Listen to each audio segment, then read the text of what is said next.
வணக்கம்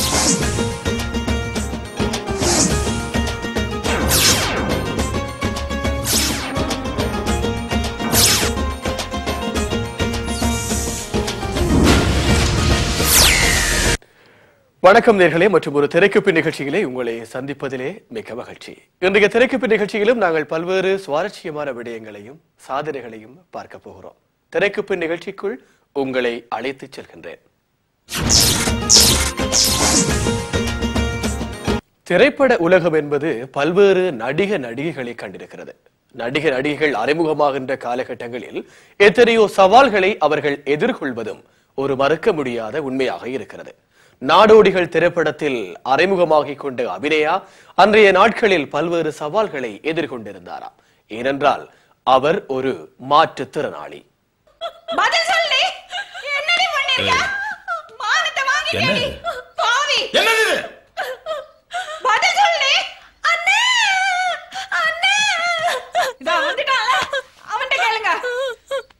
என்னடா அது? என்னது? சரின்னு சொல்லுங்கப்பா, சந்தோஷமா இருக்கட்டும். நான் ஆசைப்பட்டதான் கிடைக்கல, இவ ஆசைப்பட்டதாவது கிடைக்கட்டுமே. முற்றிலும் காது கேளாத, வாய் பேச முடியாத இந்த மாற்றுத்திறனாளியாக இருந்த அபிநயா வாய் பயிற்சிகளை எல்லாம் மேற்கொண்டதன் மூலமாக அவர் சிறந்த முறையில் நடிப்பதற்கு தயாரானார். என்றாலும் அவரை சரியாக நடிக்க வைக்க முடியாது என்று திரைப்பட உலகத்தை சார்ந்தவர்கள் சிலர் எதிர்த்து கொண்டே இருந்தார்களாம்.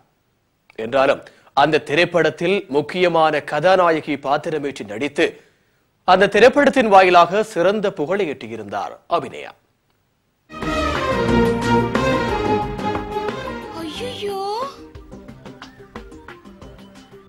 என்னடி இது? காலையில மவன் நின்னா இப்ப அப்பா நிக்கிறான்.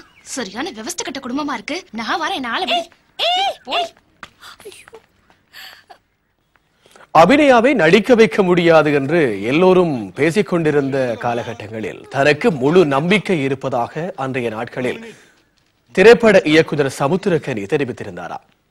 தனக்கு வழங்கப்பட்ட கதாபாத்திரத்தை முழுமையாக உள்வாங்கிக் கொண்ட அபிநயா அந்த வேடத்தை நிறைவாக செய்து முடித்திருக்கிறார். எந்த வேடத்தையும் அவரால் செய்ய முடியும் என்ற நம்பிக்கையை அவர் மற்றவர்களுக்கு வரவழைத்திருக்கிறார். ஏனென்றால் அவர் ஒரு மாற்றுத்திறனாளியாக இருந்து அபிநயா தான் வாய்ப்பயிற்சிகளை எல்லாம் பெற்றுக்கொண்டு கதாநாயகியாக நடித்திருப்பது எவ்வளவு ரிஸ்க் அவர் எடுத்திருக்கிறார் என்ற விடயத்தை அவருடைய நடிப்பின் வாயிலாக நீங்கள் உணர்ந்து கொள்ள முடியும். தொடர்ந்தும் பல்வேறு திரைப்படங்களில் நடிக்க வேண்டும் என்று அபிநயாவுக்கு எங்களுடைய வாழ்த்துக்களையும் பதிவு செய்து கொள்ளலாம்.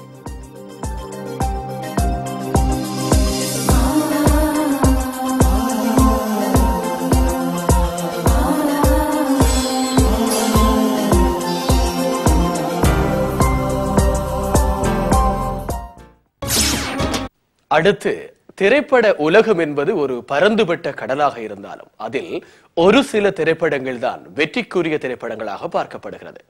வர்த்தக ரீதியில் வெற்றிக்குரிய திரைப்படங்கள் என்பதை விட விருதுகள் பெறுகின்ற வெற்றிக்குரிய திரைப்படங்கள் என்ற வரிசையில் ஒரு சில படங்கள் தான் இடம் பிடித்திருக்கிறது. வாகை சூடவா, ஆரண்ய காண்டம், அழகர் சாமியின் குதிரை என்ற திரைப்படங்கள் அண்மையில் 59வது தேசிய விருது பெற்ற திரைப்படங்களாக மாறியிருக்கிறது. அதில் துணை நடிகராக தேசிய விருது பெற்றிருக்கிறார் அழகர் சாமியின் குதிரை என்ற திரைப்படத்தின் வாயிலாக அப்புக்குட்டி என்பவர்.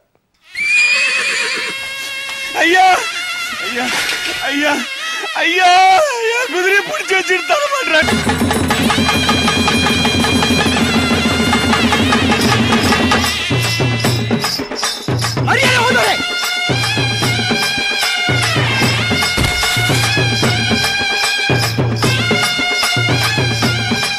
என்னை நம்பி ஒரு இருக்கு. திரைப்படம் இடம்பெற்ற காலத்திலேயே இசைஞானி இளையராஜா அப்புக்குட்டிக்கு ஒரு சிறந்த வரவேற்பு கிடைக்கும் என்று எதிர்வு கூறியிருந்தாராம். அப்புக்குட்டியினுடைய நடிப்பு அன்றைய காலங்களில் இவரை ஏன் கதாநாயகராக வைத்துக் கொண்டீர்கள் என்றெல்லாம் கேள்வி கணைகள் தொடுக்கப்பட்டதாம். அவருடைய சிறந்த நடிப்பு இப்பொழுது விருது வரை அழைத்துச் சென்றிருக்கிறது. அழகர் சாமியின் குதிரை அப்புக்குட்டிக்கு கிடைக்கப்பெற்ற விருது எல்லோர் கண்களாலும் நோக்கப்படுகிறது. அதைவிட இன்னும் ஒரு முக்கியமான விருது பார்க்கப்படுகிறது. நடிகை ரேவதிக்கு ஒரு விருது கிடைக்கப்பெற்றிருக்கிறது. நடிகை உலகில் நடிகராக தன்னை அறிமுகப்படுத்திய ரேவதி பல்வேறு வெற்றி திரைப்படங்களில் நடித்திருந்தார். அவருடைய நடிப்பு ஒரு காலகட்டங்களில் தனித்துவமான இடத்தை பெற்றிருந்தமை குறிப்பிடத்தக்கது.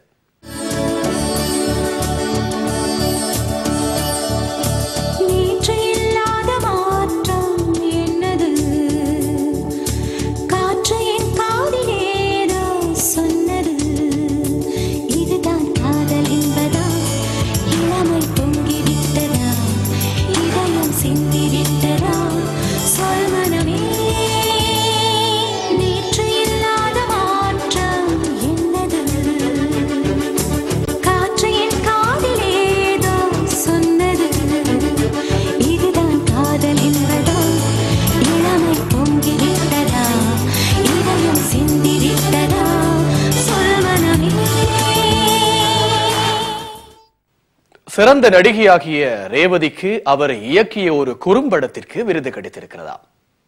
அவர் நடிகையாக வந்து இப்பொழுது சிறந்த இயக்குநராக வந்திருக்கின்றவை குறிப்பிடத்தக்கது. அவர் இயக்கிய குறும்படத்தினுடைய காட்சிகளை இப்போது பாருங்கள். They call it the 7-year itch.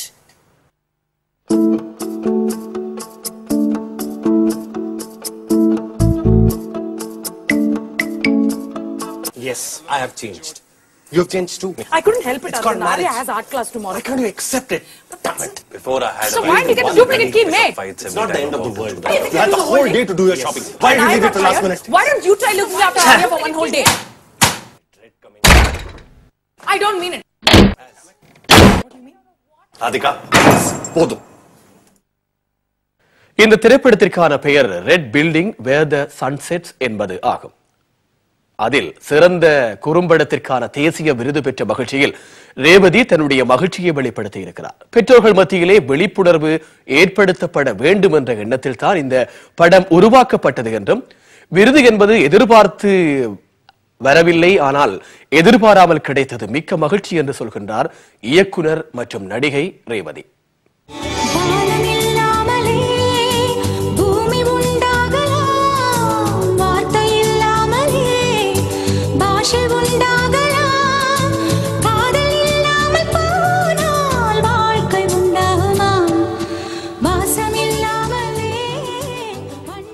இதைவிட அவருக்கு ஏற்கனவே சிறந்த துணை நடிகருக்கான தேசிய விருதும் மற்றும் ஆங்கில குறும்படத்திற்கான ஒரு தேசிய விருதையும் அவர் பெற்றிருந்தார் என்பதும் குறிப்பிடத்தக்கது.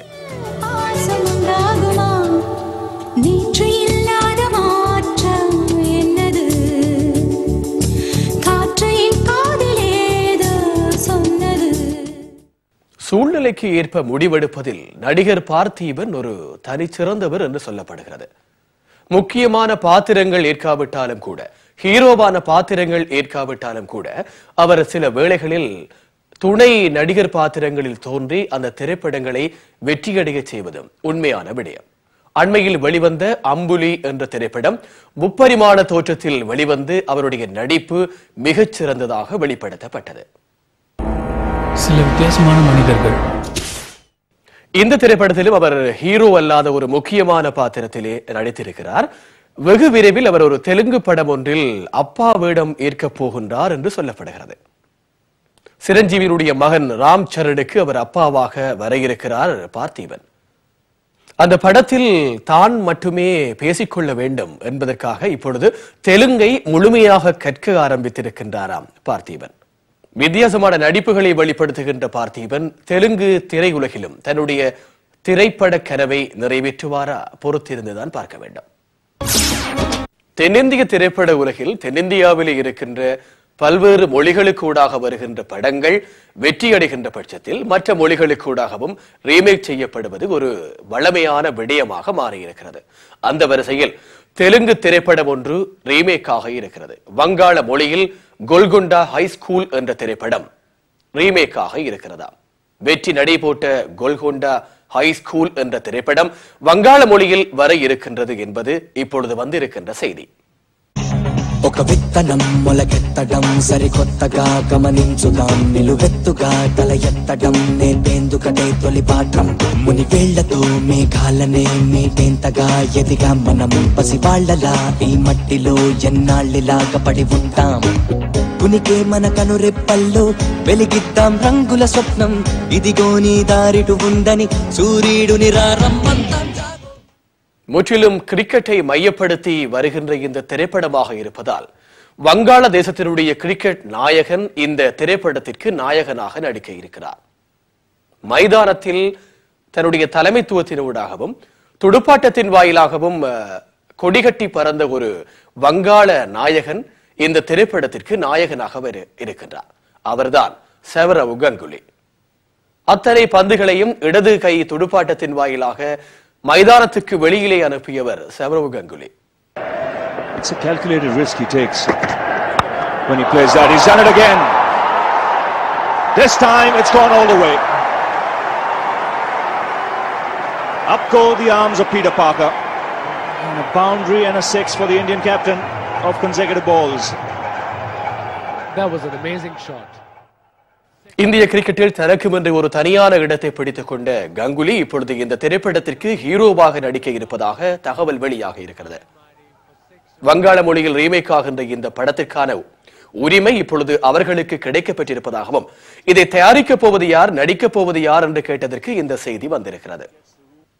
மைதானத்தில் பந்துகளோடு விளையாடிய கங்குலி இப்பொழுது திரைப்பட துறையில் எப்படி தன்னுடைய திறமையை வெளிக்கொண்டிருப் போகின்றார் என்ப விடயம் திரைப்பட உலகில் ஒரு எதிர்பார்ப்பான விடயமாக இருக்கிறது. நடிப்புலகில் தனக்கென்று ஒரு ஆட்சியை வைத்துக் கொண்டவர் எம்ஜிஆர். அதேபோல தமிழ்நாட்டினுடைய முதலமைச்சராகவும் அவர் இருந்திருக்கிறார். அவரை பற்றிய ஒரு சுவாரஸ்யமான செய்தி காத்திருக்கிறது. இடைவெளியை தொடர்ந்து அந்த செய்தியை நாங்கள் உங்களுக்கு தர இருக்கின்றோம். தொடர்ந்து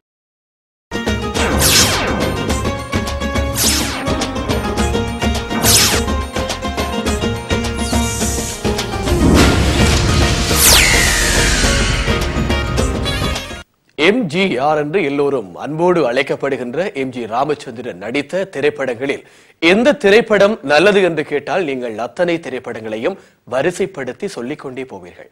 அந்த வரிசையில் தாய்க்கு பின் தாரம் என்ற திரைப்படமும் ஒரு முக்கியமான இடத்தை பெற்றிருந்தமை குறிப்பிடத்தக்கது. அந்த தாய்க்கு பின் தாரம் என்ற திரைப்படத்தில் வருகின்ற ஒரு பாடல் காட்சியை இப்பொழுது பாருங்கள்.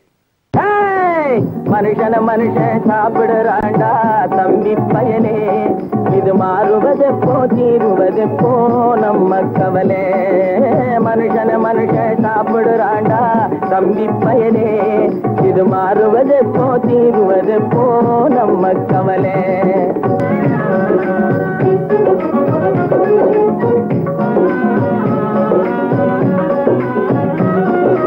மானம் பொழியுது, பூமி விளையுது தம்பி பயலே, நாம வாடி வதங்கி வடப்படுத்துறோம் வயலே.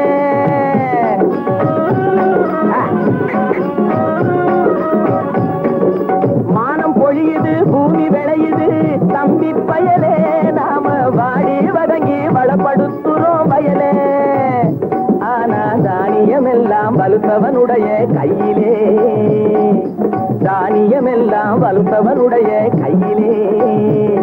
இது தகாது என்ன எடுத்து சொல்லியும் புரியலே, அதாலே மனுஷன மனுஷன் சாப்பிடுறாண்டா தம்பி பயலே, இது மாறுவதெப்போ தீருவதெப்போ நம்ம கவலை. இந்த திரைப்படத்தில் இடம்பெற்ற பாடல் யாராலும் மறந்துவிட முடியாது. சென்னையினுடைய ஒரு புறநகரில் இருக்கின்ற ஒரு குன்றத்தூரில் தான் இந்த திரைப்படம் எடுக்கப்பட்டதா. அப்போது இந்த பாடலை எடுப்பதற்கு அவசரமாக ஒரு மாடு தேவைப்பட்டதா. அந்த வழியாக ஜோடியாக மாடு ஓட்டி வந்த ஒருவரை மடக்கி பிடித்து அந்த மாட்டை வாங்கி எடுத்திருக்கின்றார்கள் படக்குழுவினர். முதலில் மறுத்த அந்த மனிதர் எம்ஜிஆர் படம் என்று சம்மதித்ததும் அதற்கு சம்மதித்திருக்கிறாரா. இந்த மாட்டை படப்பிடிப்பு முடியும் வரை பயன்படுத்த அவருக்கு வழங்கப்பட்ட தொகை அன்றைய காலங்களில் 500 ரூபாயாக இருந்திருக்கிறது. இதில் வருகின்ற சுவாரஸ்யம் என்னவென்றால் இந்த மாட்டை அவர் 150 ரூபாய் கொடுத்து தானம் வாங்கினாராம். இதில் அவருக்கு கிடைத்த லாபம் 350 ரூபாய். அந்த பணத்தில் அவர் வாங்கிய நிலத்தை இன்றும் அவர் எம்ஜிஆருடைய பெயரை சொல்லி பாதுகாத்து வருகின்றாராம். குன்றத்தூரில் இப்பொழுதும் அந்த நிலம் எம்ஜிஆருடைய பெயரை சொல்லி வருகின்ற ஒரு நிலமாக இருந்து வருகிறது. எம்ஜிஆருக்கு இன்றும் பெயர் சொல்லப்படுகின்ற ஏராளமான இடங்கள் இருந்தாலும் இந்த இடத்தையும் நாங்கள் இன்று உங்களுக்கு ஞாபகம் ஊட்டியிருக்கிறோம். பாலிவுட்டின் நாயகியாக இருந்தவர்களில் மாதுரி தீக்ஷித் அவர்களையும் மறந்துவிட முடியாது. அவருடைய நடனத்திற்கு எல்லோர் மத்தியிலும் ஒரு எதிர்பார்ப்பும் ரசனையும் இருந்து வந்தது. அவருடைய நடனத்தில் அவருடைய கண்களில் ஒரு வசீகரம் இருக்கும். எல்லோர் மனங்களிலும் இடம் பிடித்திருந்த மாதுரி தீக்ஷித் இப்பொழுது அமெரிக்காவில் செட்டில் ஆகி இருக்கின்றார். அவருடைய ஒரு பாடல் காட்சியை பார்ப்போமா?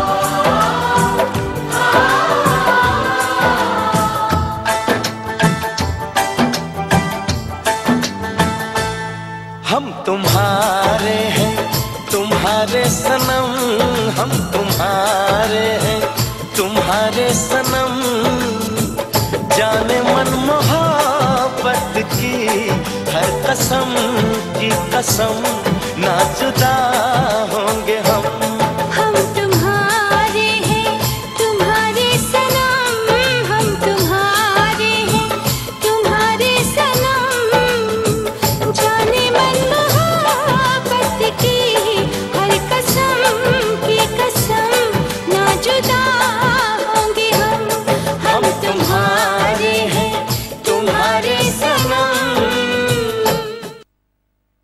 பாலிவுட்டின் ராணி மாதுரி தீக்ஷித் அவர்களுக்கு லண்டனில் மேடம் டுசாட் அருங்காட்சியகத்தில் சிலை வைக்கப்பட்டிருக்கிறதா? அண்மையில் தான் அது திறக்கப்பட்டும் இருக்கிறது.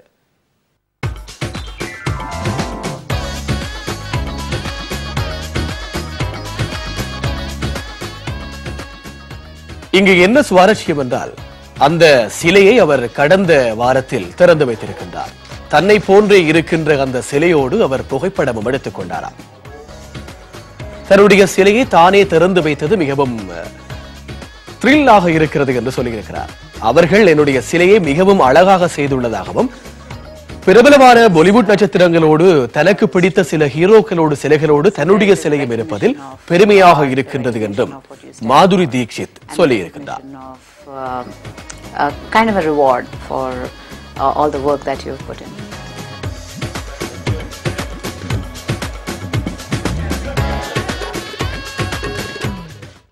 லண்டனில் இருக்கின்ற இந்த மேடம் டுசாட் என்ற அருங்காட்சியகத்தில் ஏற்கனவே ஷாருக் கான், அமிதாப் பச்சன், ஐஸ்வர்யா ராய் போன்றவர்களுக்கும் மெழுகுச் சிலை அமைக்கப்பட்டிருக்கின்றமையும் உங்களுக்கு தெரிந்திருக்கலாம். அவர்களோடு மாதுரி தீக்ஷித்தும் இப்பொழுது இணைந்திருக்கின்றார். உதயநிதி ஸ்டாலின் கதாநாயகனாக நடிக்கின்ற ஒரு கல் ஒரு கண்ணாடி என்ற திரைப்படம் பல்வேறு எதிர்பார்ப்புகளை ஏற்படுத்தியிருக்கிறது. அண்மையில் சூர்யா மற்றும் கார்த்திக் ஆகியோர் இணைந்து இந்த திரைப்படத்திற்கான முன்னோட்ட காட்சியை வெளியிட்டிருந்தார்கள். ஓகே ஓகே என்று இந்த திரைப்படத்திற்கு சுவாரஸ்யமாக ஒரு பெயர் கூட சொல்லப்படுகிறது. ஒரு கல் ஒரு கண்ணாடி என்ற திரைப்படத்தின் வாயிலாக இன்னும் ஒரு நாயகன் வருகின்றார். நாயகன் என்று சொல்வதை விட இன்னும் ஒரு கதாபாத்திரம் போல ஒரு நகைச்சுவை பாத்திரம் ஒன்றும் வருகிறது. அந்த பாத்திரம் எப்படி இருக்கின்றது என்பதை இப்போது பாருங்கள். காதலியால் கைவிடப்பட்டவர்கள், நண்பர்கள் மீது நம்பிக்கை இழந்தவர்கள், இது போன்ற லௌகிக விஷயங்களால் பாதிக்கப்பட்டு சன்னியாசியாகி ஆன்மீகத்தின் ஆழத்தை அறிய என்னை நாடி வந்திருக்கும் பக்தர்கள் அனைவருக்கும் இந்த உளுந்தூர்பேட்டை உலகானந்தாவின் உளமார்ந்த ஆசீர்வாதங்கள். காதல் ஒரு பட்டர்ஃப்ளையை போல வரும். இந்த லௌகிக வாழ்க்கையில் இருந்து நட்பு. உங்களுக்கு எல்லாம் நட்பு நான் தெரியுமாடா? பேச்சு வரதுக்கு முன்னாடில இருந்து ஃப்ரெண்ட்ஸ்டா. சரவணா நான் தெரியுமாடா? யாரா நீ? யாரு மச்சான்? ஐஎம் ஒரு பாட்டா போடா. காதல் உயிரே உயிரே எங்கோ பறக்க வச்சே, அடி சொந்தா வந்தோ பொறவா பறக்க வச்சே, உயிரே உயிரே புதுசா பறக்க வச்சே, அடி எனக்குள் நானே பேசி சிரிக்க வச்சே. குடும்பம். அந்த பொண்ணு பேர் என்ன சொன்ன? சுறாவோ எராவோ? மீராமா. ஐயோ மீரா மீரா. இந்த மாதிரி பொண்ணை தாண்டா உனக்கு கட்டி வைக்கணும்னு எனக்கு ஆசையா இருக்குடா. இவர்தான் உளுந்தூர்பேட்டை உலகானந்தா. சாமியார் என்ற கேரக்டர் இந்த திரைப்படத்தில் இடம்பெற்றிருக்கிறது. இந்த வேடத்தில் சாமிநாதன் நடித்திருக்கின்றார். காதல் தோல்வி அடைந்தவர்கள் என்னிடம் வாருங்கள், உங்களுக்கு ஆன்மீக பலன் தருகின்றேன் என்று வசனம் பேசுவது போல இந்த பாத்திரம் உருவாக்கப்பட்டிருப்பதாக சொல்லப்படுகிறது. என்றாலும் இந்த பாத்திரத்திற்கு எதிர்ப்பு கூட கிளம்பி இருப்பதாக விமர்சனங்கள் தெரிவிக்கின்றது. என்றாலும் ஒரு கல் ஒரு கண்ணாடி என்ற திரைப்படத்தில் இந்த பாத்திரம் நிச்சயமாக இடம்பெறும் என்றும் இது ஒரு கற்பனை கதாபாத்திரம் என்றும் இயக்குனர் ராஜேஷ் சொல்லி இருக்கின்றார். இந்த நான்கையும் ஒரு மனிதன் துறக்கும் போதுதான் அவனுக்கு ஆன்மீகம் என்னும் இந்த பழம் கிடைக்கும்.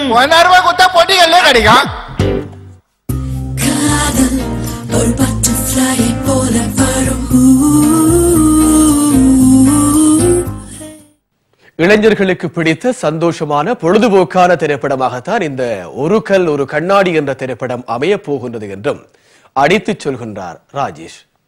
இளைஞர்களுக்கு மிகவும் பிடித்தமான படமாக இந்த திரைப்படம் மாறும் என்றும் அவர் உறுதிபட சொல்லுகிறார். திரைப்படத்தினுடைய எதிர்பார்ப்போடு ரசிகர்கள் இருப்பது இந்த ஒரு கல் ஒரு கண்ணாடி என்ற திரைப்படத்திற்கும் கூட. சின்னத்திரை புகழ் சிவகார்த்திகேயன் இப்பொழுது நடித்துக் கொண்டிருக்கின்ற திரைப்படம் எழிலின் இயக்கத்தில் வருகின்ற மனம் கொத்தி பறவை. பல்வேறு குரல் திறமைகளை கொண்ட சிவகார்த்திகேயன் இப்பொழுது மனம் கொத்தி பறவை என்ற திரைப்படத்தின் வாயிலாக வெளிவர இருக்கின்றார். அதற்கு முதலில் மெரினா என்ற திரைப்படத்தில் எல்லோர் மனங்களையும் அவர் கவர்ந்திருந்தார் என்பது குறிப்பிடத்தக்கது.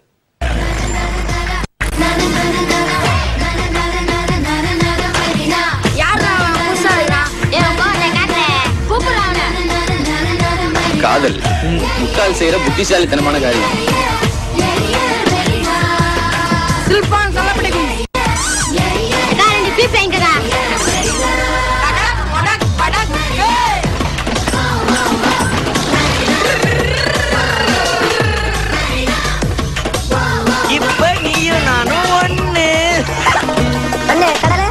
பசிக்கிற மாதிரி இருக்கு. காதலிக்கிற பொண்ணுங்க நிறைய விட 1000 மடங்கு கிரிமினலுங்க. பி கேர்ஃபுல் டி மாப்ள. அண்ணா சங்கு. நான் உன் சங்க கடிக்காம விட மாட்டேன்டா. எல்லாரும் ஃப்ரெண்ட்ஷிப் வச்சுக்கலாமா? கடலோரம் காதல் ஜோடி பாத்தியா? அந்த கட்ட மரத்துல கட்டி குடிச்சதை கேட்டியா? காதல் ஒரு நல்ல குரு, ஆனா அது எல்லாரையும் சீடர்களா ஏத்துக்கிறது இல்ல.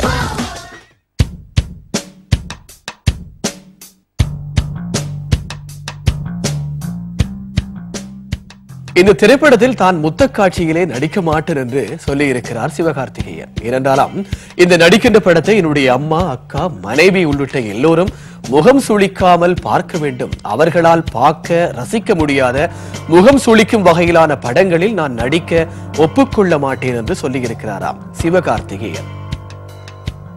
மனங்கொத்தி பறவை என்ற திரைப்படத்தில் சிவகார்த்திகேயன் உட்பட 8 நகைச்சுவை நடிகர்கள் நடித்திருப்பதாக சொல்லப்படுகிறது.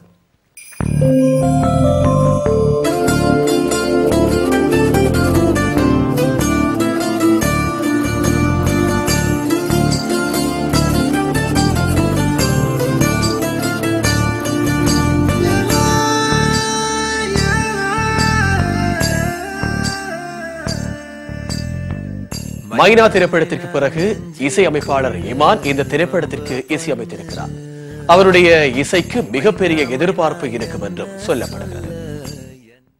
இன்றைய திரைக்கு பின் நிகழ்ச்சியில் பல்வேறு சுவாரஸ்யமான விடயங்களை பார்த்திருக்கிறோம். அது உங்களை மகிழ்வித்திருக்கும் என்ற நம்பிக்கையோடு மற்றும் ஒரு திரைக்கு பின் நிகழ்ச்சியின் வாயிலாக உங்களை மீண்டும் வருகின்ற வாரம் சந்திக்கலாம். மீண்டும் மற்றும் ஒரு நிகழ்ச்சியிலே உங்கள் அனைவரையும் சந்திக்கும் வரை விடைபெற்றுக் கொள்ளும் நான் உங்களில் ஒருவன் ஜோகா தினேஷ். நன்றி, வணக்கம் அன்பான நேயர்களே.